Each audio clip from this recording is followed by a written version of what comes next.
That wasn't the plan. New plan. He's been ransacking nations and stealing artifacts, and he doesn't know what he has his hands on.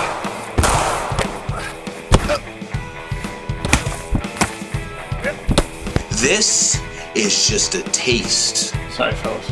I think I could take you both.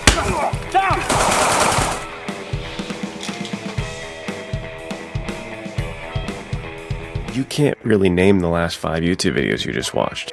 I'm like, I can't.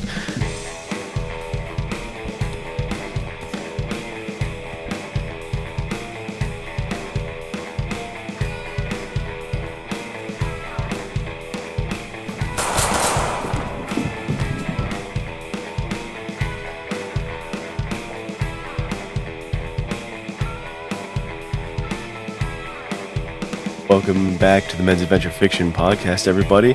Today we are going agendaless. So forget those stinking agendas. We're just going to start with a conversation.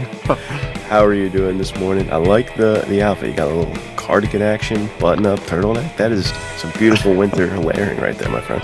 Thanks, dude. I'm doing good. It is really cold in the basement. That's why I got the old three layers going on. I'm good. I'm in the final stages of editing I think it's like around 67,000 words. It's the Nate Colt story that I wrote, and I really enjoy it. It starts out super noir heavy, and then it shifts like 2 or 3 times after that and takes on kind of more personality each time it shifts. So I'm trying to get that all done at time of recording in like 4 or 5 days. So we'll see. That was a little ambitious, but we're on the cusp of some really exciting releases. So I'm just happy to be a Veritas team member and happy to have all this fantastic new men's adventure fiction coming out. How about you? How are you doing, brother? Doing good. Yeah, I want to talk. Is this Julius They Hardly Know Us that we're talking about here? Yeah, dude. The working title is Julius They Hardly Know Us. Which is an amazing working title. It's like we got to put out an edition that is just called that one of these times, right? Yeah. It's too funny. But I want to ask you about that because that was a story that, I mean, I feel like all the way back when you were making the Vipers content with me, like, weren't you working on it? I feel like it's been around for a while, so I'm kind of curious where this story originated and came from for you. Was it gonna be the first ever, or have you? Was that after Treasure Is My Trade? I don't know, dude. That's a tough question. I'm trying to think back to when it was. So we've known each other for how many Augusts now? It would be two, right? Because we had this past August and then the one before, and we met 2 Januaries ago, I guess. So right, dude. Happy 2 years of friendship, bro. 2-year friendship anniversary. Let's go. That's a good question. So it was 2 Augusts ago then. Yeah. But what happened was, I think in the October before that, so the October before we met is when I started really writing. And I wrote You're Welcome, Ralph, and then I kind of petered off, and then I wrote this other cool one. It's like a 12,000 word. It's funny, I have a lot of short stories that would be really good to like post on the Substack, except they're like 2 to 3 times longer than they should be. They're falling this like weird middle ground of like, oh, you can't publish that as a novella or a novel. It's just a little too long. I smell short story collection. Yeah, we'll see. We'll see what I can do. So I had that one, and then I was writing a bunch of other stuff, and everything I was writing, including I think Treasure Is My Trade, that one I really beefed up when I released it, like the word count wise. But everything I was writing was somewhere in the like, I don't know, 3 to 25,000 words, and I was just sitting there thinking like, there's no way I can write something longer than 30,000 words. I just don't even know where the story would go, because I think it's part of me was always like, well, the Nate Colt character is so action packed that after like 25,000 words, you start like glazing over and you can't really read it anymore. And I was just like, it would just feel like, oh, they try to get to the thing and then something happens and they have to try and get to the thing again. So that's what I was really worried about. But one day I was driving back from work in August, which is why I asked. So 2 Augusts ago, I guess a year and a half ago then. And I was just thinking of like, the classic kind of noir opening of like sitting in the office, smoking a pipe. There's a really beautiful woman across the desk, and I started like narrating it in my mind. And I was like, what am I doing? Just narrating it in my mind. I've Yeah. got like the notes app on my phone. I have voice typing. I have 15 minutes before I'm back from work, and I was driving. And so I just like turned on the record button and started narrating it. And this is the one that I've talked about famously on the podcast before, where I wrote and wrote and wrote, and I got 22,000 words in, and it was a very good like ending, either for sort of like a part one, or okay, the case runs cold. Nate Cole has to come back to it in like 2 years. But it was like, all right, well, this is a really cool 22,000 words. I can stop here. Um, and I think the weaker part of me was like, yeah, stop here, because we have no idea where to take this next story. Like the case is cold, both mentally and in the story. Like Right. I had nothing in the tank, and so then I took a couple weeks and I just thought about it and thought about it and I worked it out, which is really fun, and it's probably one of the most um, enjoyable things of my whole entire writing career, because it really, like we were talking about this a little in the Discord. I write to figure out what's going on. Like I write solely for the entertainment of myself, because Right. I start telling a story and it starts telling it to me. You know, it just takes off, and then at that point, it's the same as reading a book from you, the same as reading a book from Terrence, the same as reading a Chester Drum book, a Matt Helm book, because at the end of the day, I'm sitting there like, what's he going to do now? What's going to happen next? And so I have to write to figure that out. So for me, if I ever do some sort of outline or anything like that, I immediately am like, well, I know what he's going to do. I don't care about this book anymore. It's Yeah. finished. Like the mental catharsis I need is done. So then it becomes work, which for me writing is usually not work. For me writing is like, what's going to happen? Like I got to figure this out. It's more just like out of necessity. But then when I do have to plot something out and I do have to come up with an outline, I'm immediately like, well, I don't need to write anymore. I can move on to the next thing. So this is encouragement to anybody who really does fly by the seat of their pants. And as soon as because I think we've talked about it before, you brought it up to me.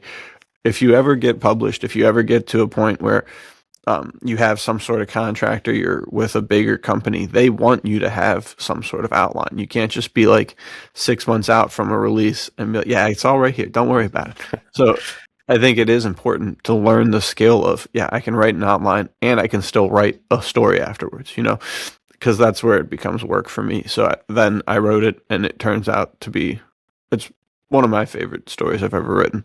I've Right. said before that I don't know if I'll ever be able to outdo myself, because it's pretty wild. But yeah, that's the Julius I hardly know story.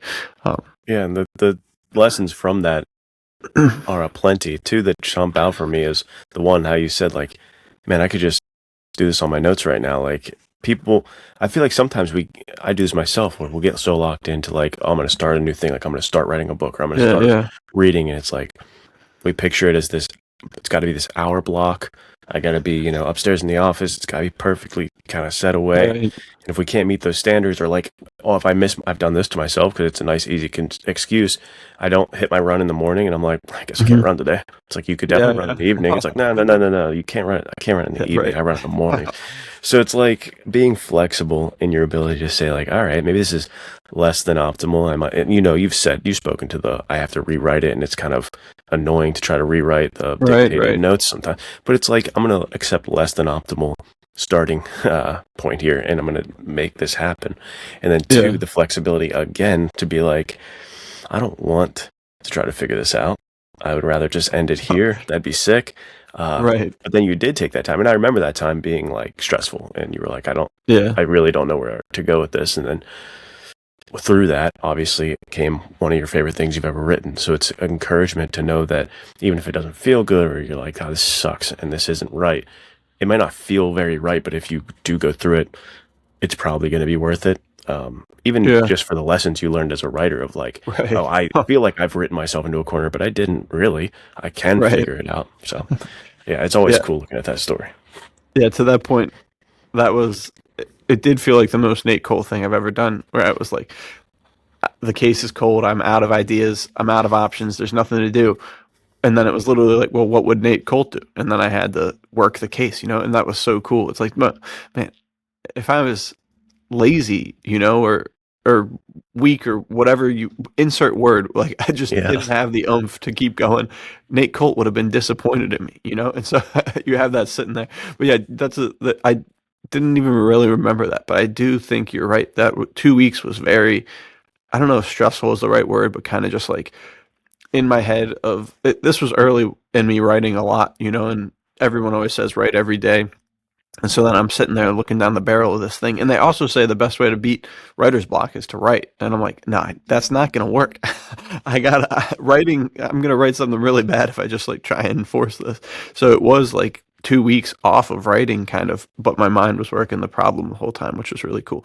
But something I think that we could camp on for a while is what you were saying before about the convenience thing. But first, I got to point out, dude, are you rocking the, Bendigo shafter fit, dude? A little bit, dude. I gotta find I have the exact red shirt that is on the cover. That's fantastic. It's in a box somewhere or something, but I gotta find that so I can do the actual Bendigo. Dude, I love it. But this is a similar vibe. That's a great look. I love the rolled sleeves with the like undershirt for lack of a better term underneath. Fantastic. First time I actually saw that was in that movie, End of the Tour, David Foster Wallace. I brought it up in a conversation the other day. Yeah? But first time I saw like that waffle shirt under a button up was that actually, and I was like, that's sick. Sorry, go ahead. The first time I saw it was they used to have these really cool action figures called the Core guys, like CORPS. Okay. They were just called the Core, and they were like slightly better, smaller GI Joe guys. They were better because they had like 95 points of articulation, so you could make these dudes do whatever you wanted, and they were the coolest. And I got one. They were also like $2 at Walmart, dude. It was fantastic. That's sick. I got one for Christmas one year, and it was this really studly dude. He was wearing like a green military suit, and underneath he had like a green long sleeve thing. And I could never tell if his arms were green just because they didn't want to paint them like skin toned, or if he actually had the thing going. But after that, it locked in my mind. I was like, this is a cool way to be fitted up. Awesome. But I digress. What you were saying, and I've been thinking about this a lot, with work and it being so cold, they've been giving me an extra 40 minutes of paid breaks, and they've been nerfing my route big time. Usually in a day, you'll do anywhere from like 150 to 195, sometimes 200 plus stops, that's a lot of work, but that's pretty much what you need to make it into a 9-10 hour day. Recently, dude, they've been giving me 73 stops, which is absolutely nothing. And the Amazon leadership, the people who run like the whole entire station, say that route should take 10 hours. If it's not taking 10 hours, go slower, take your breaks, do all that. So I've been having these. We already have 30 minutes of paid breaks. Now we have another 40 minutes of paid breaks. That's an hour and 10 minutes that I can just do whatever the heck I want. No nice warm car for my day. And to your point exactly, I've been really having this kind of like inner, I don't know what it would be, conflict, like mental challenge, where there's these times where I have 15 minutes of unbroken space, and it starts out with me like checking my phone, going through social media. And by that time, it's only like 10 minutes, 8 minutes. And then there's a part of me that's like, oh, I've got works in progress that I could be typing away on. I mean, I literally have a computer in the palm of my hand. Or, oh, I've got Julius, They Hardly Know Us, that I could be editing. Or, oh, there's some other stuff that I could be doing. Or it could be literally as simple as reading an ebook on my phone, But there's something in my mind that's like, no, I don't have time for that. Let me go on my phone and scroll. And inevitably what I'm scrolling for is some sort of entertainment, where I could be entertained by writing, reading, or watching some sort of video that's going to help me because this is the thing. For me, writing is not really a huge task, because I'm usually writing or reading something that I'm super passionate about, Like my wife's always like, you're spending a lot of time writing. And I'm always like, well, that's what I like to do. And she's like, fair enough. So it's not like a waste of mental power to do it. And I keep thinking about that. Like, how many times have I sat on my phone trying to find like a little bit of fulfillment, a little bit of enjoyment in like Instagram or social media of some kind? And there's like people who are like you post great content that I love to see all the time, but you post like 3 times a week. So that means the other 4 days I'm just scrolling through whatever other random stuff. Because I follow a lot of people I like, but you know how Instagram is these days. Next They thing you know, don't you show get you like those people. 95 suggested posts, and you're like, didn't I mute content for 30 days? How am I seeing random jabroni number 1 and jabroni number 2? Like, this is not what I need. So I've been thinking a lot about that, dude. If I could just like, I never like to get rid of an app or anything. I always like to think I have the willpower just to say no to it. But if I had some way to like turn my phone so that when I go for social media time, it takes me straight to Google Docs and I have to write, my Yeah. my output would increase probably by like 90%. You know, it's like crazy to think about stuff like that. Yeah, dude, the positive self-sabotage, like hard to do on the phone, but it is a nice tactic. And honestly, dude, I'm with you where I think there is something to having so many loose ends that we have right now that is just mentally exhausting. You know what I mean? Yeah. And I have that same feeling where it's like, all right, I've got time, a little bit. I got to prioritize and execute, but that like muscle in my brain is diminished. So I'm like, or I could do none of them and Yeah, dude. go over here and, just entertain myself because I don't have that much time. And Right. then those problems just keep hanging there and growing heavier because right now I'm in that same situation where it's like I could do this, this, this, or this. And they all need done. They're all important. But then it's like, but I don't feel like I have quite enough time for that one. I feel like I don't Right. really want to focus on that one right now. It's like, dude, what am I doing here? And I don't know if it's a part of just, our brains getting absolutely destroyed by social media, or like winter for me, it's like a bad because they're stuck inside and bored more often. I'm on my phone more. I don't know if it's that or like whatever, but I'm with like my oomph factor that you mentioned earlier, my discipline muscle, dude. It's shredded to the tiniest little bits, dude. Getting through notes at work is torturous. Yeah, dude. The reason I was thinking about this most was because I just had this 4 days of very little work and very big breaks, and you're not supposed to take them all at once, because if I just sat down for an hour and 10 minutes, then I'd be locked in. You know, I'd be able to work for an hour and 10 minutes because that's a good chunk of uninterrupted time. But I was thinking, like, on Sunday, I watch my girls alone because my wife works Saturday nights, so she sleeps till like 2:30 or 4:30 or 5, 6 sometimes after church if we go. And I was sitting there going on my phone a bunch, and I remember thinking like I should be paying attention to the kids. Instead, I'm on my phone. And at the end of the day, I was like, man, I was on my phone for a lot of today, ignoring the girls, which I feel bad about. And then on top of it, I don't even have anything cool to show for it. You know, like, I could have been like ignoring them and working on a cool video or writing a story. Instead, I was at least just have like, something to point to. yeah, exactly. Like, I remember in February of 2026, you ignored us all day, and that really messed me up as a kid. I was like, well, here, check this out. I made this really cool thing. And like, oh, that's actually pretty cool. Instead, I'll be like, yeah, check out all these stupid YouTube videos I was accidentally watching. It's like, bro, this is not how it should be. So that was really kind of like the wake up call. Because I think, like you were saying, there's so many layers to it where I definitely have the same thing. Like, oh, there's 6 things I have to do. It would be better just to like, I can't spend time really concentrating to make that happen. Let me just do something else. And that would be even better if I saw those 6 things. Well, let me do something else. And then I pulled out like an old pulp magazine, you know, or something like to read. Instead, I'm just doing these mindless, mind-numbing things. And then the other side of it is every single day this week that I was on my phone looking at stuff and trying to find some sort of enjoyment from looking through Instagram and all this stuff, at the end of the day, I was like, man, I was so unproductive today. If only I had thought about this in the moment.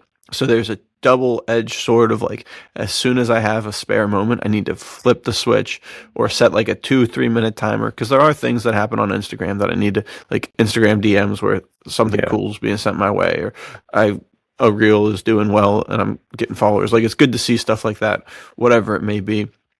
But it should be like super limited. So if I have 15 minutes, okay, 2-minute timer on my phone. As soon as that's done, I'm over to editing, or I'm over to reading. Because that's what this also was making me think too.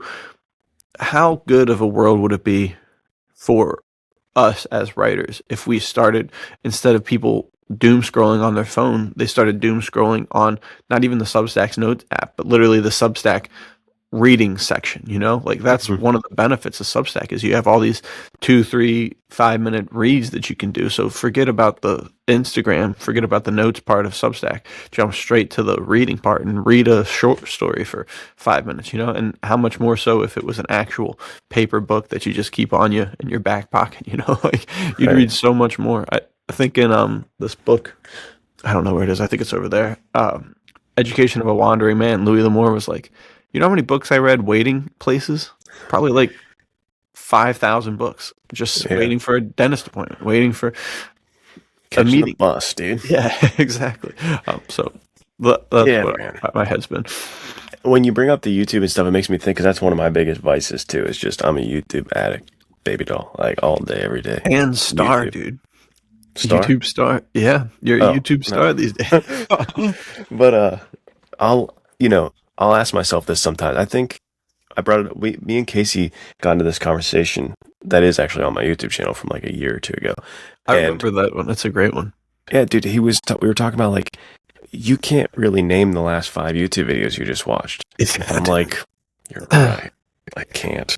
Dude, let me real quick sidebar on that. Yeah. I can not only can I not name them, I can't even think of them because there'll be so many times where like I've been always checking out your 2.5 million view YouTube videos. And so I'll always be like, okay, I can just jump right back into my history because it's the last thing I watched on YouTube. And I hop on there and there's like 15 videos before I get to Yeah. them. When did I Can watch these? What? That's crazy. Sorry, but go on. So you're saying you can't name the last 5 videos you Yeah, watched? it's just like that point of, so speaking of like the YouTube, I did a video about Bendigo Shafter, which I got Which all was this great. content from like a passage in Bendigo Shafter, Yeah. and it made me think all week. And I watched 100 YouTube videos in a week, and Right. it's like, I don't know what I got out of. I don't know. Yeah. I ain't good. I don't know. It didn't get me like. It did not give me what Bendigo Shafter's one passage did. Right, dude. It's just something more. I don't know. I just need. It activates more of your brain, which is harder. It definitely doesn't. It's not as. It feels Yeah. nicer.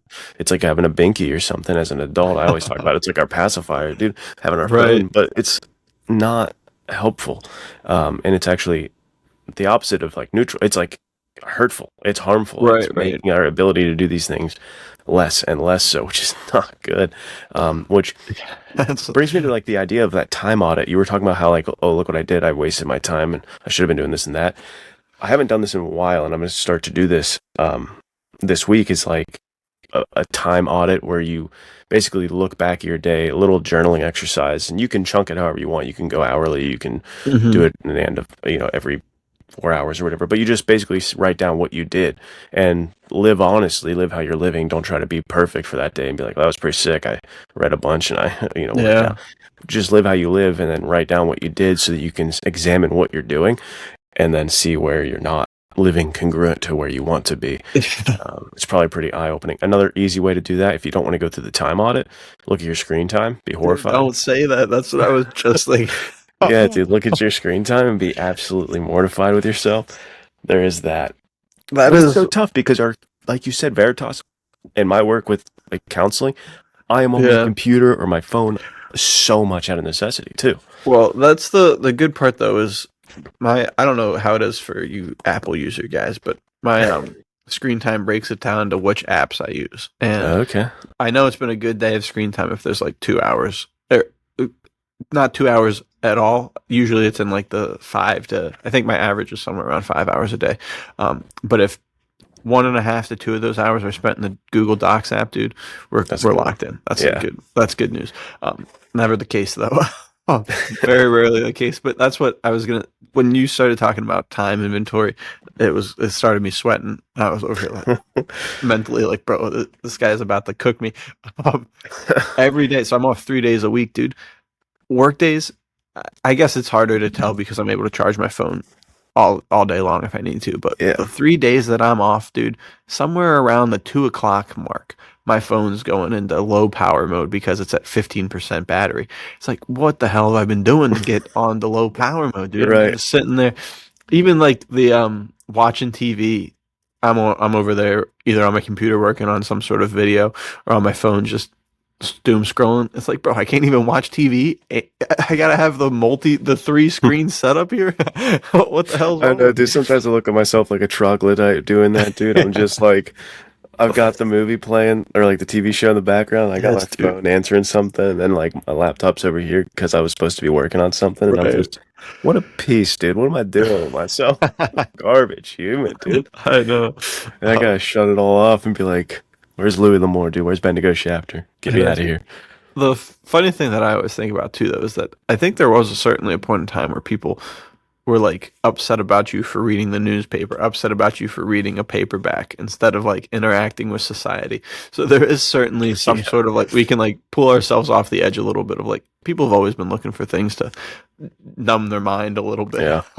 But at least back then it was something like real and tangible and took time to pay attention to. Like it's so funny. We have this Disney Three Little Pigs album, and we've got a record player right behind our spot where we eat. And my daughter's we've been switching around where everybody sits because my youngest daughter is getting bigger, so she has to like actually sit at the table and eat stuff. Um, and so Luelle's been sitting to my left, and the record player is right behind her, and she's like. We get 3 bites in, and she's like, "Can we play the Three Little Pigs album?" And we're like, "No, you got to eat like half the meal before we can do that." And so we get halfway through the meal, and then we start playing it. But the record cover is literally like a storybook. And bro, as soon as that thing hops on, she's like got that thing propped up in front of her. It's so big that no one can see over it because it's a record sleeve, and she's reading it. And it's like she's like a 1950s dad reading the newspaper while we're eating. And we're like, Luelle, are you even eating over that thing? What are you doing, kid? Yeah, what's happening back there? It's That's so funny. funny. So all of Classic. that to say that, because I mean, when I think of like a Christmas story, I think of the dad just sitting there Yeah, like dude, he's reading the always up there newspaper. and he Yeah. folds it And down to then, look what's going on. yeah, exactly, dude. Every once in a while, I'll peep his head over and be like, "Stop being a jerk," and then right back to reading. Yeah. Sorry, but I digress. The time inventory thing, dude. It's Well, too challenging to even think about doing, dude. I know it's embarrassing. It's an embarrassing thing, dude. Yeah, I don't like to look at it. But on that note, it's like intentionality is the word. Terrence said it's like his word of the year. Yeah. I think it's so important. Because For I real. think that was the difference. Is like they were intentionally like, here's my newspaper. I'm going to read this, and not necessarily like they picked out the articles that were going to be in there or something. Yeah. But now YouTube is just going to it's going to be like, here, you probably want to see these. Oh, yeah. You know, Instagram's like, you need this, and it's like I'm not selecting what I want to watch anymore. You know, so even it's like that's what makes it so difficult for me to pick movies these days to watch. Is like the Yeah, you got selection and everybody the getting fed. algorithms and everything's there, and you're just whoa. It's like what happened to I just want to what I want to do this year, what I want to get better at is shutting out all the noise, all the other like algorithms, and hijack back your attention, your time, your intention to be like, you know what, I've been feeling like I want to see a noir, and then you're like, you know what, I want to see kind of like this actor, and then you decide based on how you're Right. feeling and what you want a Your own movie that you want to algorithm. see. Yeah, you bring your own algorithm to the game again, dude. Instead of just being fed stuff and being like, all right, I'll just try that, or oh, here's the next YouTube video it's suggesting, I guess I'll watch that. Like going in with intent Right. of like, you know what, I really want to hear someone talking about this, and then you search that up. Like I want to be more. If I'm going to be on YouTube, I want to be there for a reason, you know, watching Right, something specific. Yeah, dude. Because even back in like when I was in my undergrad, I liked YouTube a lot, but I actually like like Jocko Willink I found really helpful back then. I think that's actually where the time audit came from, and he with school he has this concept called pay now or pay later, and that's what helped me study. I was like, yeah, I could pay now by studying, that sucks, or I could just not study and then pay later with a bad grade, and I don't want to do that. So like it was really helpful, Yeah, and dude. I was intentional about like on my drives to school I would listen to like a Jocko podcast or something, and I knew what I chose what I was going to be listening to rather than Right. just opening up YouTube and being like scrolling for 15 minutes looking for something to Right, dude. fill the void. That's not what I want. Yeah, that's it's diabolical how good they are at grabbing your attention. Because how I mentioned before, like, let me go check this video that I was looking at, and I'm like, there's 15 other videos in my watch history. How did that happen? It literally happened to me the other day. I was sending the link to the new Nate Cold episode to the people who made it. And I remember being like, yeah, let me send you the link. And I hop over to YouTube to go get the link. So I have to go to YouTube, there's like 4 tabs at the bottom. One of them is my account. Hit that, then go to the your videos, hit the button, and hit share. 4 or 5 steps. Very easy. 5 minutes later, I was like, what was I here for? How many reels have I watched? And I literally could not remember what it was. So I was like, how did I end up on YouTube? I did not want to be watching reels. What's going on? Like, I don't even understand how this happened. And so I swiped out of the app, and then I like went, the next app was the text message where I said, I'll get you that link. I was like, that's what I had to do. And then I would go back and I was like, don't look at the reels. Don't look at the reels. I actually was able to do it. But it's literally, like you said, we're having stuff curated by technology that has no care about what we watch other than keep them entertained, you know? Yeah, so we're opening ourselves up to so many things that, I mean, just even from like, my parents would always say, have great discretion with what you watch, judge stuff that you watch. Like, I'm not doing that. I'm just literally being like, in the moment, I'll probably think like, oh, I don't agree with this, or, oh, that's stupid, or, nah, I'm not watching that, you know? But there's no like, and then I'll swipe by, but there's literally, I'm being fed whatever the heck the AI overlords want us to see. You know what I mean? Like, that is not good. And I think all of this comes back to tie it into men's adventure fiction, because it's like that's what the podcast is called or something like that. I've been thinking a lot about this whole concept. Two heads going in different directions here. First one would be, do you think James Bond, Nathan Drake, Indiana Jones are like mind numbing themselves? They're probably like really focused on task. I mean, I guess James Bond is classically known for being a drinking, pill taking dude who's trying to that guy himself. Probably would be doom scrolling behind the desk at the office until he gets an assignment. He would be doing real damage to his brain and his life by drinking a ton of liquor. He's not doom scrolling. Can't he be hammered while doom scrolling? I don't know. I think he would be like looking at a wall, just drinking, just staring martinis or something. That scene from American Assassin where he's just staring at the TV, but it's off. That's him. Yeah. That's James Bond too. He's envisioning all the people he's killed. All of this. Let me digress again and just say that they are people of action. I think that's what you need to start putting into your mind is like, and I'm saying this to you and me. It's like, man, right. What time am I wasting here that could be used otherwise? And then the second thing that I keep thinking of is I grow ever closer to 30, and that becomes like more and more morbid, and I feel like, oh, what have I done? I'm going to be 30 years old. What do I have to show for it? Like, I got to make a list to myself and justify 30 years of living in my mind, which I don't think is a super healthy thing to do, but I think it is somewhat good because it makes you take inventory of your life and where you've been successful and where you haven't been as successful as you should be. And then I think, okay, I'm scared of getting older because there's a lot of things I want to do. And I don't want to die. Right. And I want to live life to the fullest. But then, dude, 8 hours a day, 5 hours a day, I'm spending time on my phone passing the time. You know what I mean? Like, if I was really so excited about living, the super boring parts where life moves really slow, I would be like, oh, hell yeah. This 2 hour period of doing nothing with my kids is going to feel like 10. That's fantastic. That's 10 more hours I get to live.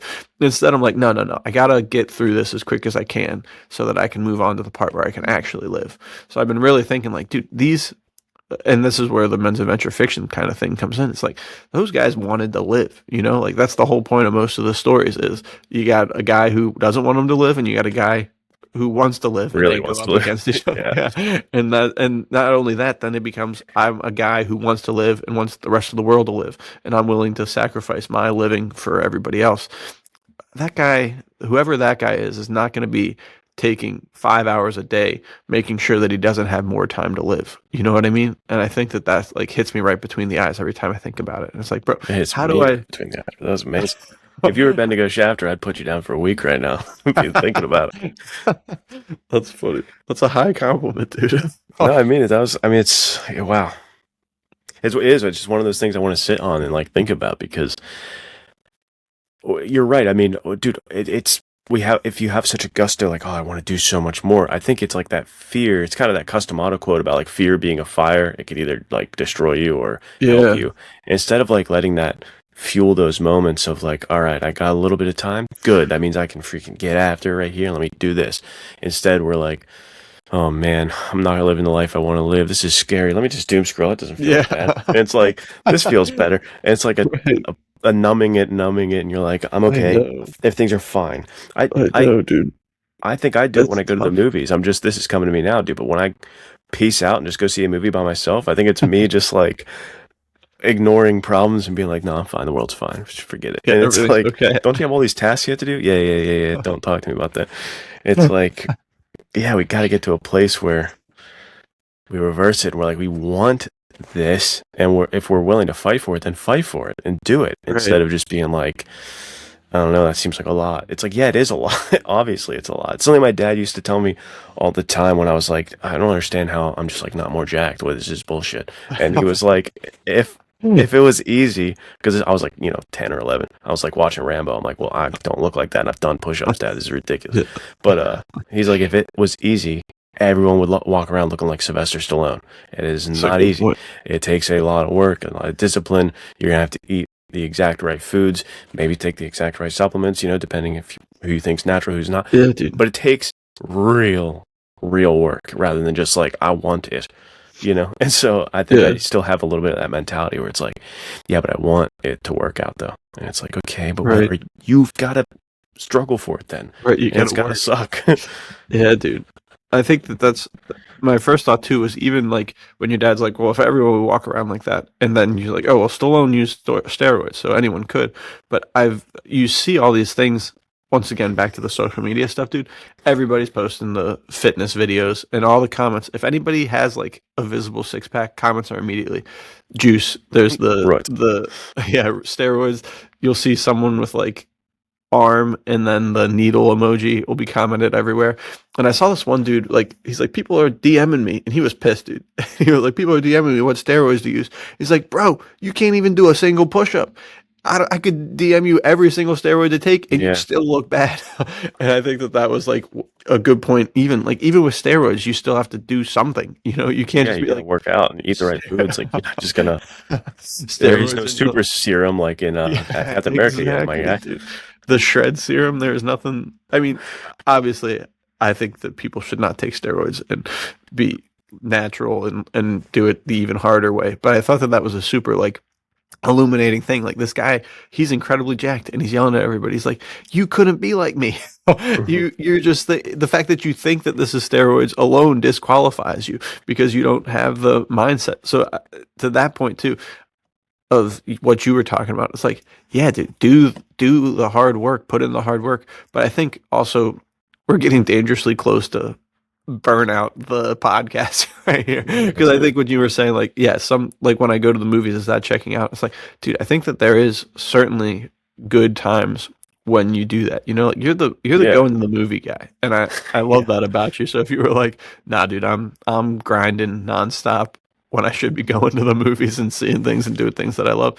So I think that is the tough thing. It's like you should for sure work super hard when the opportunity presents itself, but at the same time, if all you do is work, you're gonna not you're all work and no play makes Jack a dull boy, So I think that it's like, Yeah, dude, you it's pointing so that out tough.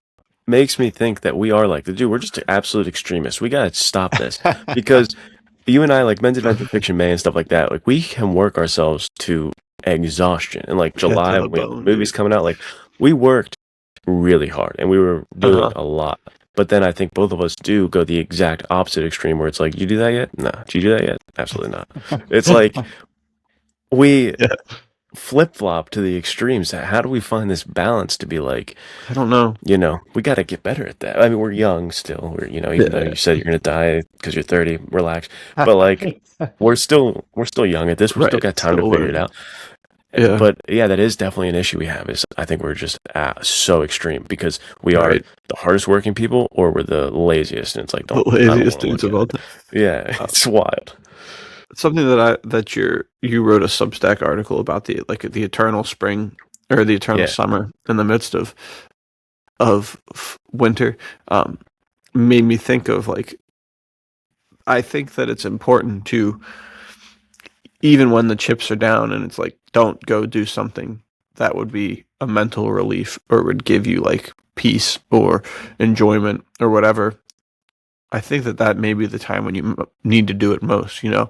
Like, there's a bunch of stuff that I have, a bunch of deadlines that I've arbitrarily set up, but there's also a window of time where I could go on a nice hike and go do some sort of adventure. It's like, okay, well, maybe I should shirk responsibility to go do something that's going to reset me and make me stronger than before. It's kind of like the scene in super cool scene. I know you're not a big Star Wars guy, but Qui-Gon Jinn is fighting Darth Maul, and there's these like weird barriers that close every 30 seconds and then open up, and they close. And Qui-Gon is looking at this dude who's like just the most powerful guy he's ever faced, and he's all, I guess, flustered, stressed out. He's fighting some guy who could kill him at any moment, and he's got this barrier in between him, dude. And he stops. He doesn't like start practicing or anything, and he sits down and he starts meditating. And it's just one of the coolest scenes you ever see. It's like, dude, this guy is locked in. That's too sick. And he just takes the time and he resets himself so that he's ready for the next battle, you know? And I think that there's something to that of like, yeah, if I'm burning myself out like every time that I have free time, because I think to your point of the extremes, it is kind of the world we live in now, where it's like you're not taking an hour or two to work on your mental health, to work on your self-awareness, to work on doing the things that you like, because that's not how time works anymore. Now you're taking 30 seconds here, 30 seconds there, 30 seconds here, a minute or two over here, and that is all becoming like the one break that you have for the day, which may be an hour or two of phone time or whatever it may be. Whereas if you consolidated all that into one long period of time where your mind was actually able to recover, it wouldn't be a mind numb. It would be like a reset. You know what I mean? So now now the little phone time that is our me time or whatever it is that you want to say is so sparse and like dispersed throughout the day that it doesn't actually equate to much, other than just like, oh, I wasted my time today. You know, where if it's like, if you intentionally, like you said earlier, if I intentionally, like, okay, I've got 2 hours in the middle of my day, I'm going to go do something for my mind to recover. Yeah. Then you come back with like, oh, okay, I'm ready to take those 30 seconds that I have to work on a quick, like, little story, and I'm going to do that. Or, oh, this 5-minute break that I have, I'm not going to doom scroll at all. I'm just going to go right into the writing, you know, like, because if you're doing the stuff that you love, even if it's stuff that you love for work, you're going to grow to hate it or grow to have a hard time with it if it's the only thing you do, even in the times when you need to do something for yourself. Yeah, that's really well said. It's like trying to take a bunch of 3-minute naps all day instead of just going to sleep, dude. And it's like, just go to bed. Right. What are you doing? Just go to sleep. Instead, you're like, no, I'm good. Let's go back to it. And it's like, bro, just stop it. And then once you go to sleep, you'll come back. You'll be fine. Right. That's a good point. Do you mind if we shift the topic a little bit to tobacco? What I'm going to say is going to bridge in. It's kind of like off what you said, but I have something tobacco related. Any tobacco shift is a welcome shift. So like you said, kind of in that vein, I wanted to do some like me relaxation, nothing to do time where I went to a cigar shop and smoked and just read Bendigo Shafter. And like, dude, smoking a cigar in the cigar shop was the sickest experience. First off, I know people watching me, they're like, oh, this guy must love talking. He's a very charismatic, outgoing guy. Nathaniel knows behind the curtain is, a little bit better. I am not. I don't like that. I don't like social events. I don't like socializing. Going into that place alone was nerve-wracking to me. That was the first time I did it because I always have to have somebody with me as like a safety person. But you talk to them, kid, and you do it. And it's like, so I went in by myself and did that. And it was so, dude, like smoking the cigar. I was like, I get why people love smoking cigars. Like, this is fantastic. But I bought the mini cigars there, right? And then the other day, it was Sunday, I went outside. I put the jacket on, the hat, gloves, and I was like, I'm gonna go smoke a cigar. But then there was like that internal clock in the back of my head of like, it's really cold after the cigar. I'm gonna go right back inside. This sucks. And like, I just did not hit the same. So I wanted to ask you, as like a cigar smoking guy, like because I didn't want to like use it like a cigarette. I'm not trying to just rip a cigar and leave. I feel like I was missing some essential nutrients of that cigar smoking experience, being out there in the cold. How do you enjoy smoking cigars out in the winter? What am I doing wrong here? That is a tough question. Luckily for me, unluckily for you, I've Yeah, got you got the shed, the dude. smoke shed now, which is That's a great super one. clutch. Which is so funny that you're talking about this. Um, I've been finding for myself that the cigar or a pipe is actually like a necessity. Flashback to like 1 week ago when I was like, I'm not addicted at all. 1 week later, it's like I have to I have them. I need don't it. know. But for literal, just for solely practical purposes, dude, there is something wrong with me. Which is so funny that as an author, this happens to me, dude. You hand me a book, you give me the chance to sit down and work on editing something, dude. Literally 5 minutes later, I'm like falling asleep, no matter where I am. So the cigar, dude, it actually keeps me awake. If it's, I don't, Okay. you could make an argument for the nicotine, but literally just the motion of like, oh, this thing's burning. I got to keep it alive. Grab a smoke. Type, Right. type, type, type, type. Grab a smoke. Read, read, read, read, read. It's enough to keep Yeah. me awake. So especially if I'm working on anything early morning, late at night. If I'm working in the shed, my productivity skyrockets. If I'm working in the couch or something, I'll like write something like, yeah, this is a good break point. Like straight to sleep. Yeah. It's diabolic. I don't know what's wrong with me. I feel like a narcoleptic. But dude, the smoking a cigar in the cold has to be one of the most miserable things you could do if It's just you not don't fun. have It like takes away some from sort you, of. dude. Do you have like a fire pit or something like that? Because that's the best I thing that didn't I that could day. say to you. I should. Yeah, I should have done that because yeah, let me tell you, dude. All of like the rumination, the beautiful like just empty space to think that you get from a cigar was narrowed to the cone of focus of wow, I'm so cold. This is Yeah, ridiculous. I was just this is not fun. Let me just rip this thing as fast as possible.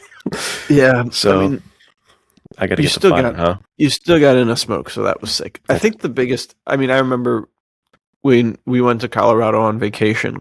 There was this really cool little cigar pack thing that. So my favorite cigar of all time is the Sober Mesa Brulee, which is an all natural cigar, but it is so naturally sweet that the entire cigar industry was like, bro, you put sweetener on the tip of it.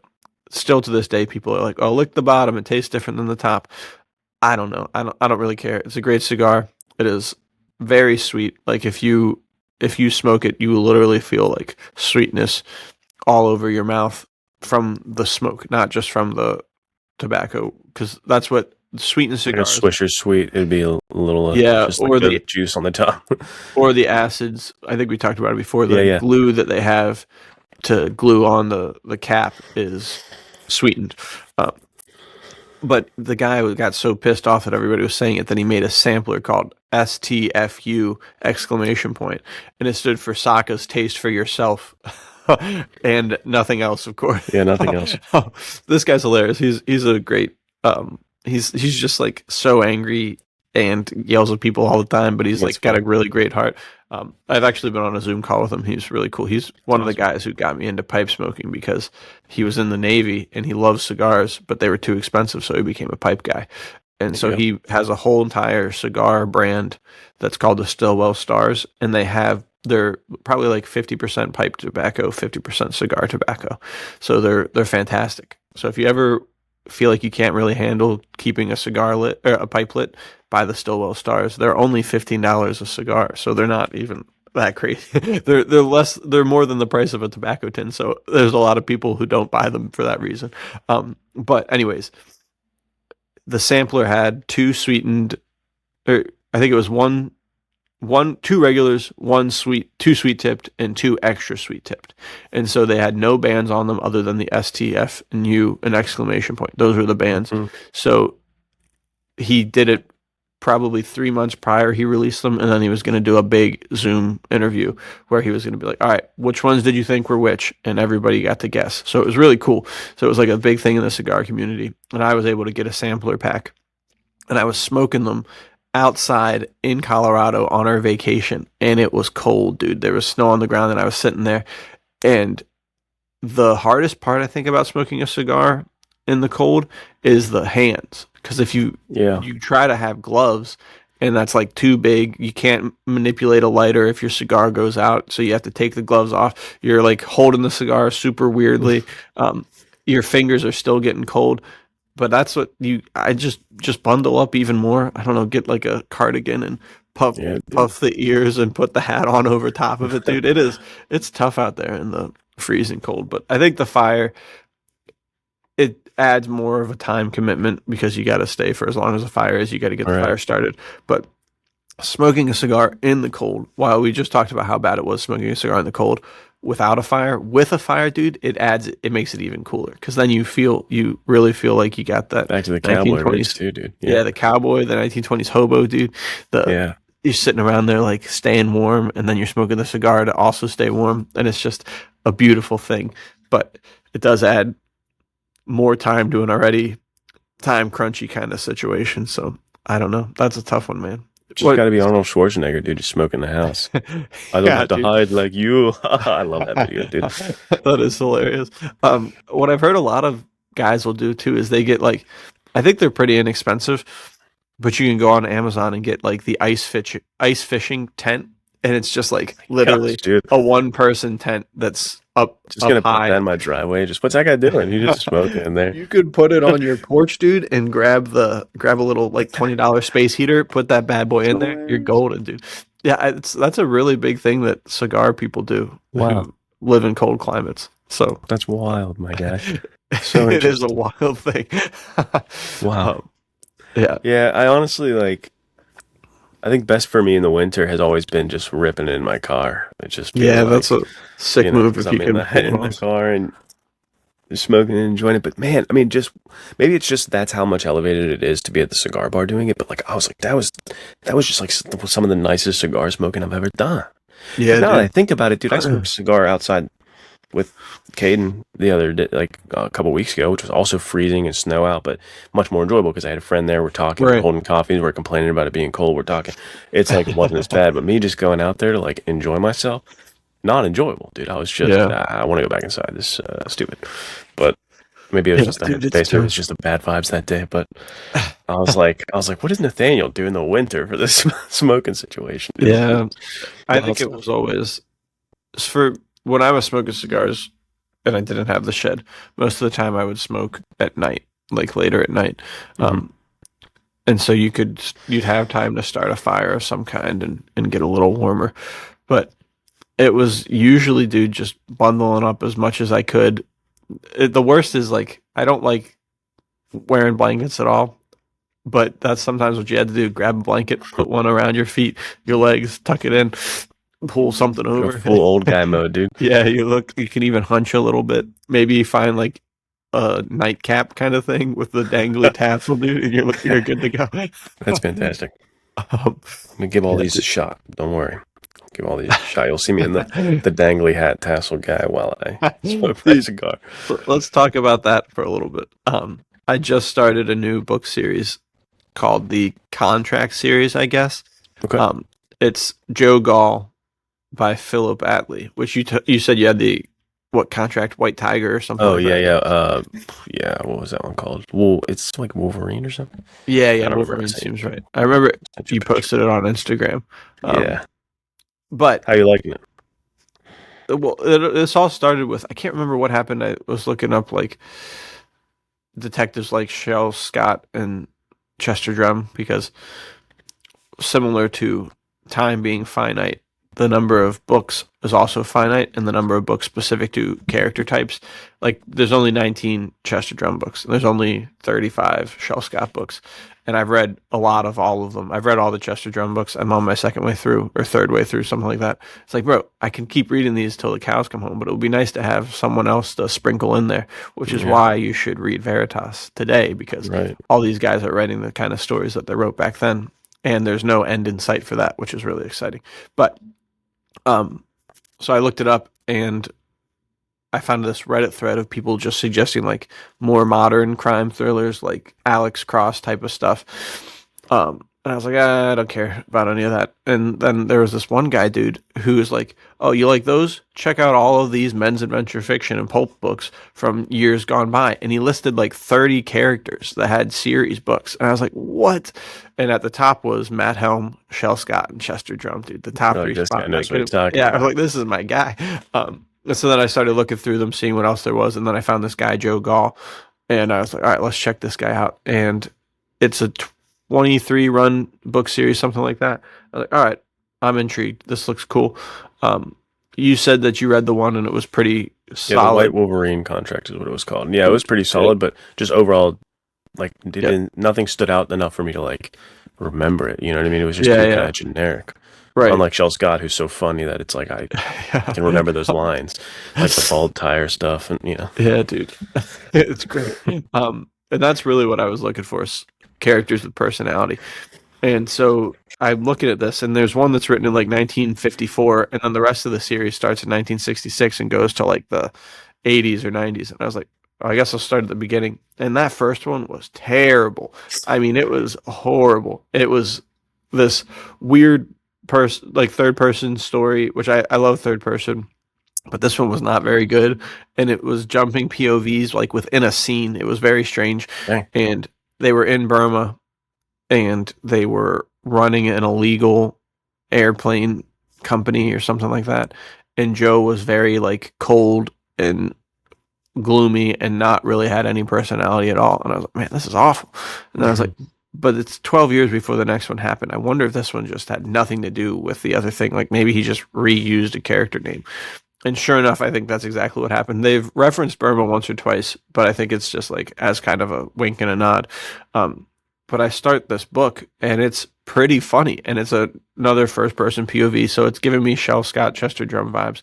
They're definitely not as good, but I remember the reason that I thought of this is because the first book starts with him in um, it's a town in Texas.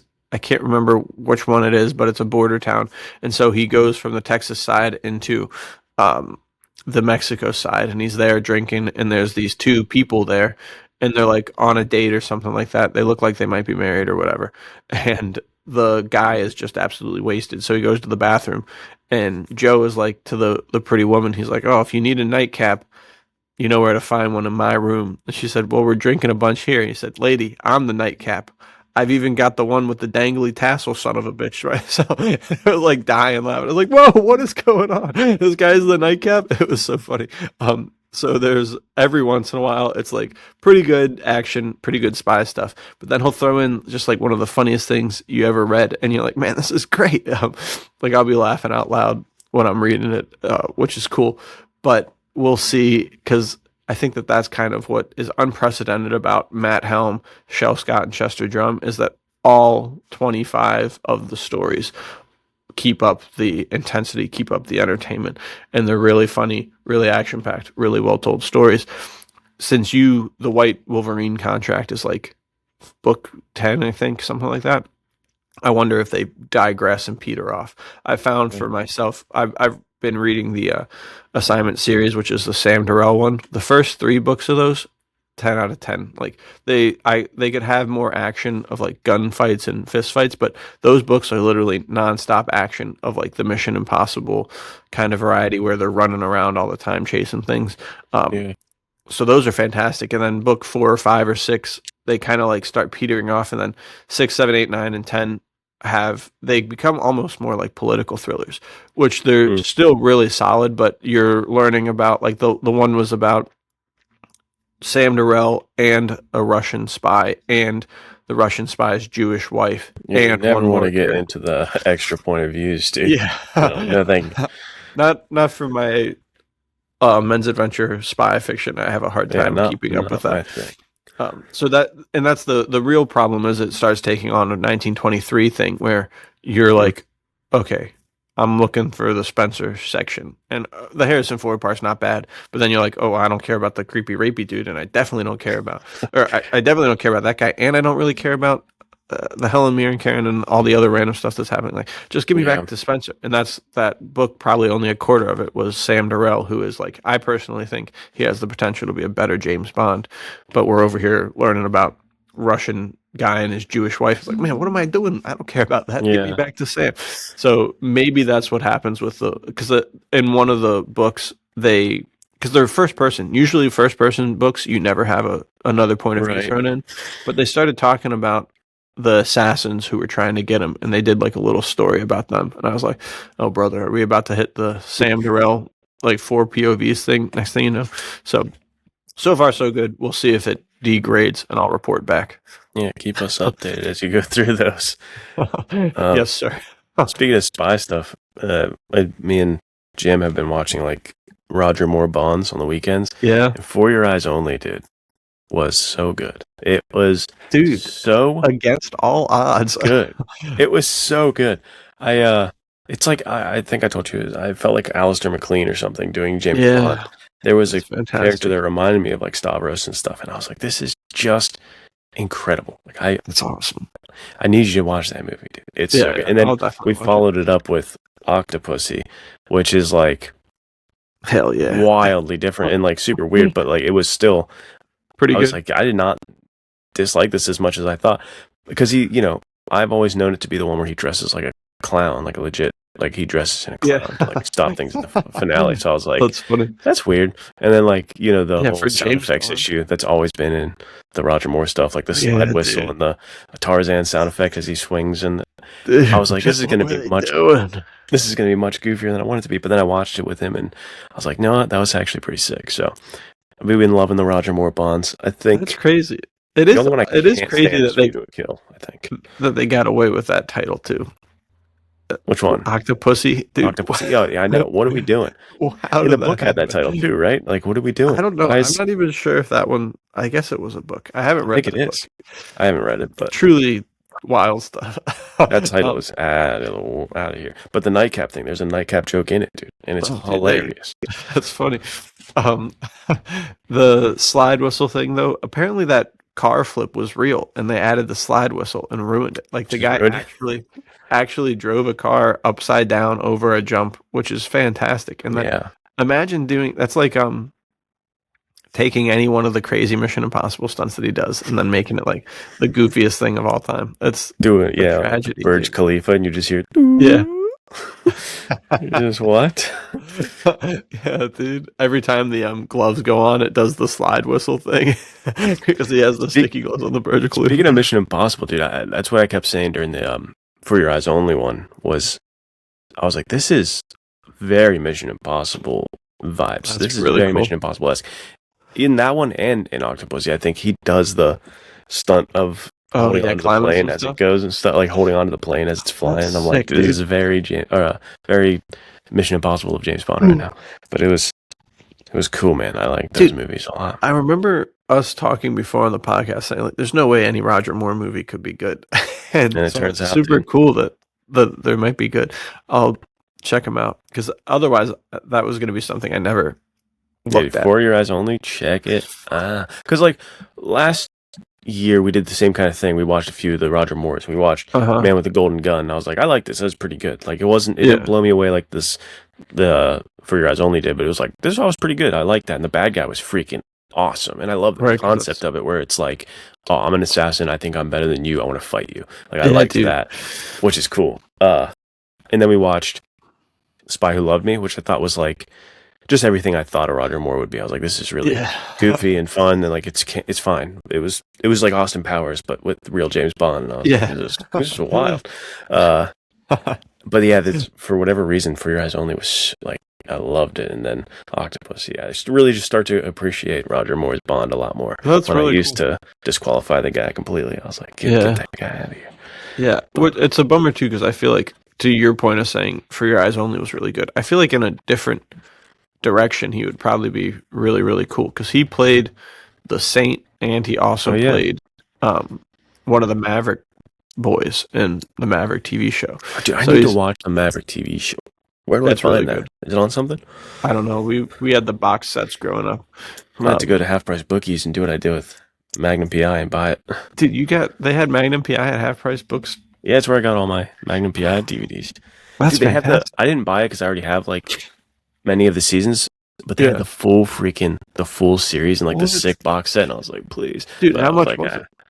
It wasn't bad. I think it was like $30, something like that.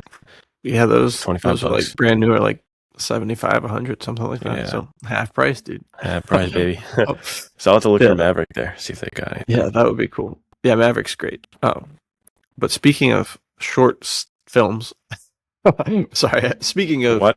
televised TV, a new episode of the Nate Colt web series came out. Yes. The Adventures of Watchers. Dude, my favorite one yet, I think. Thanks, It was awesome. How you I feel appreciate about it? that. I really like it. The 2 episodes, I cut them together into one big thing, and they're like 13 minutes long, which is super cool. That's before any like previously. I think it's the 2 best things I've ever done, even over the Western and the Noir horror and the noir. I think it's the coolest because I've been with Nate Colt for 10 years now, 12 years now, 13 years. I played him. So I think I kind of got it locked in. The hardest part is directing and acting at the same time because in the moment, I'm like, yeah, that felt good. And then I watched the thing back. Like, I wish I'd done a little more with this line or something like that. But usually there's enough takes that I'm able to cover up anything like that. But this one was really fun to do. And it explores a cool time in Nate Colt's history that I really want to write some stuff for. But I've been really thinking, like, how fun is it? How cool is it that I can write this character and then go play him in a live action Yeah, super sick. short form content like we've been talking about for this whole time, which is why this segue was perfect to get over to. But yeah, I really enjoyed it, and you guys should definitely check it out. I think I can toss a trailer at the end of this. Sick. It's like a heist kind of spy action. It's got it all. It's a very fun one. So Dude, lots of twisty turns, dude. Think you know where Yeah, it's going. dude. Think you know who's on what sides. You don't know. yeah, there's Yeah. definitely some noir elements for sure. But all of this, just working on more film stuff, trying to plan out different production stuff, is getting me more and more excited for the crime story coming up, dude. Yeah, man. As you were talking, I was thinking about that. I was like, one of the bigger reasons why I'm not really going to write much in this year compared to previous is that I really want to make sure I don't suck butt at acting, dude. Like that is a horrifying Yeah, notion. dude. It's like I really have to learn how to act because I'm not an actor, and due to necessity or whatever, and also because I want to do it in my life, is I want to be a Right. part of this film. But like, man, I want to make myself qualified, and so this year I'm definitely gonna be working on my acting, and a big part of that probably will be, like you said, like doing more short films, and I need to be able to see myself back and be like, whoa, that was because I Right, can right. watch the Western hell at my heels and be like, yeah, I've got some acting tics, I've got some things I'm doing because I'm nervous that I need to stop doing, and like Right. I can watch like the game footage back and be like, all right, let's Yeah. fix some of this stuff. Because I really don't want to have the movie be so sick and we went all out and we had this sick, production come together for people to be like, dude, this guy's acting is garbage. What are we doing? So can't fumble it like that. Yeah, I'm not worried about that. You do a great job acting. I mean, even in the Patient 409, dude, with you one man armying it all by yourself. That's some really great acting ability. Oh, thanks. I think you're I'm working on fantastic. that. I'm trying to. I gotta like go to the local theater and see if there's someone who like does an acting class. I want to get like an acting Yeah. class under my belt. I think they probably have some good stuff like that. The other thing that's cool is when you were talking about like, oh, here's a tick that I'm doing that I don't like. You're the only guy who knows that, or maybe like someone like Shauna might know. Casey knows it now that he was editing and was Yeah. like, stop doing that because it was messing up our takes. Because I would like touch my face and then he would be like, you were touching your face in this one and then you weren't touching it here, so I can't cut these together. Yeah, You're dude. ruining the shots, dude. Well, that's what I was gonna say. Sorry, excuse the yawn. You're the one who knows yourself. Like you watch yourself do things all the day. You hear yourself. You probably listen to the podcast back, so you're gonna be like, oh, watch out for that. I know everybody's paying attention when I do that. Nobody even knows that it's Right. happening. So I think that's one of the nice things that you can kind of fall back on. Is like, oh, nobody notices that. That's all right. We're good to go. But yeah, I think you're a great actor, and I'm excited to see the crime story come to fruition, dude. I'm excited to do. We've been talking about doing some like smaller things as kind of dress rehearsal, test run sort of stuff. preparation, dude. I'm excited for that stuff, dude. It's really cool. I haven't filmed anything since I think it was last August for the horror. Getting so the itch, dude. Getting I'm pumped. getting the itch, dude. Yeah, we gotta make something happen. Get I'm some getting the itch as action well. adventure. I gotta get my acting back up. And We gotta practice do the one thing we've been talking about for a while. Which meeting we'll up keep and doing on with Thomas Red. Oops. No, that wasn't it. We should Oh, do thank that goodness. for sure. There's another Just thing, a little spoil it, short Az. form. We're not gonna talk about my Um, bad. there's a little short form thing that we've been wanting to do since we I remember what started you're the talking about now. podcast I pretty remember much. what you're talking about But now. we should do that sooner or later because I think Yes. that would be pretty sick. But That's funny. I know what you're talking about now. And I'll keep it quick, close to the vest. tell everybody. Tell everybody.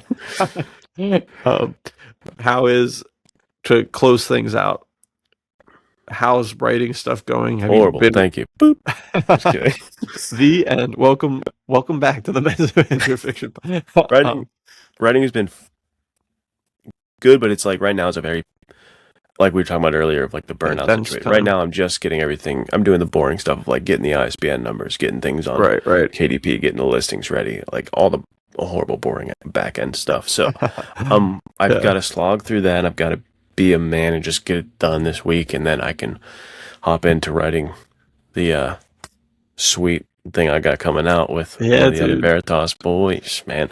And I'm super excited about that. I've been thinking more and more about that story and getting more excited for it. So as soon as I get, to rip this Band-Aid off and do the work that I have to do that I've been avoiding like a baby, I will be able to write this, and I'm excited. That's for it. awesome, dude. Yeah, I'm How excited about you? too. You have a special thing coming out. Like I have a special thing coming out. Yeah. How you feeling about it? Pretty good. I haven't really been feeling the inspiration to write as much because I've been more in an editing phase and working through stuff phase. So it's harder to kind of like find time to write actually like creation writing, because I think editing still counts as writing and stuff like that. And I've been working on that a lot, but to take something and just start it off and go for it has been a little tougher. So I've been trying to think on what I want to do. I've got some bigger things coming, and we're trying to increase the output for P3 and stuff like that. What's super cool is I have the first of the serialized Nate Colt things coming out in March in Timber and Smoke. That's fantastic. If you haven't checked out the magazine, it's not just for smokers or pipe smokers or cigar smokers or anything. There's a ton of really good stories. There is for sure tobacco and pipe stuff that you'll learn about, but think of it as learning about artisanry and all sorts of different stuff, like a new hobby. You don't even have to smoke to enjoy it because there's really, really good stories all the time and really good just articles talking about stuff. So I'm super pumped about that. Like I said, I'm finishing up Julius. They Hardly Know Us. It's great to read because I really like it, and it's great to work on, and I'm excited to see what people think about it. And then I've got the next Nate Colt one I'm also working on too. And then the special thing, dude, I'm trying not to do Nate Colt for this one. I want to go back to someone else, a little more crimey, little more on the wrong side of the law, even more than Nate Colt can get. So we'll see. I'm looking forward to it. The opposite that I'll be working with on this one has some really cool stuff they're bringing to the table. So I'm super excited for that. I think this is an April release, right? Yeah. But we can share that much information. So your mind's gonna be blown by this. To see this on the Pulp Fest table is what I'm super excited about. Yes, because I think it's just gonna blow people's minds. So Veritas is always bringing the heat, and we also are bringing your heat. So now's your chance. You have till March 14th, so a month and a half to submit something for Men's Adventure Fiction May. And we also, in that P3 article, we released that there were going to be 3 other anthology short story collections going on. So if you're like, I can't do Men's Adventure Fiction May, start working on, I think it was a Western, Noir, Swashbuckler, and the Noir. Yeah. Start writing some stuff. We love to publish. We love seeing good fiction coming back. And these short form things, the novellas, the short story collections, man, they're the perfect thing to combat the doom scrolling we were talking about earlier today. So the Men's Adventure Fiction May stories from last year, you could fit 3 of those in your back pocket, dude. 4 of those in your back pocket. And then you just don't need your phone anymore when you're bored. You just slip out perfect. Lady Evil or something. You just slip down a little unwanted passenger. That's fantastic. Much better way for you to spend your time. A little sunrise over the valley, dude. Come on, dude. What are you doing? You gotta love it. Which to that point too, if you want to write and you want your stuff seen by many eyes, join the Discord. We have monthly, every 2 week kind of challenges back and forth for publication to P3. So if you really are liking what you're seeing on P3 and you're like, I could write something like that, jump into the Discord. There's a whole section for the weekly prompts, weekly submissions. It's now bi-weekly because everyone was like, 1 week to write, you're not giving us enough time. So I think we have 2 going right now. Not sure where anyone is on those, but I'll jump in and check on that. But we love to see your guys' writing. That's one of the best parts of being involved with Veritas, is getting to read new men's adventure fiction and pulp adventure stuff all the time. So thank you guys so much for the submissions, and thanks for watching. We have a great time on here. Yeah, thank you guys for being here, and thank you, Nathaniel, for the great conversation. It's been fun. No agenda. No agenda. Yeah, we'll be back next week. We'll see you next time. Guys. See you next time.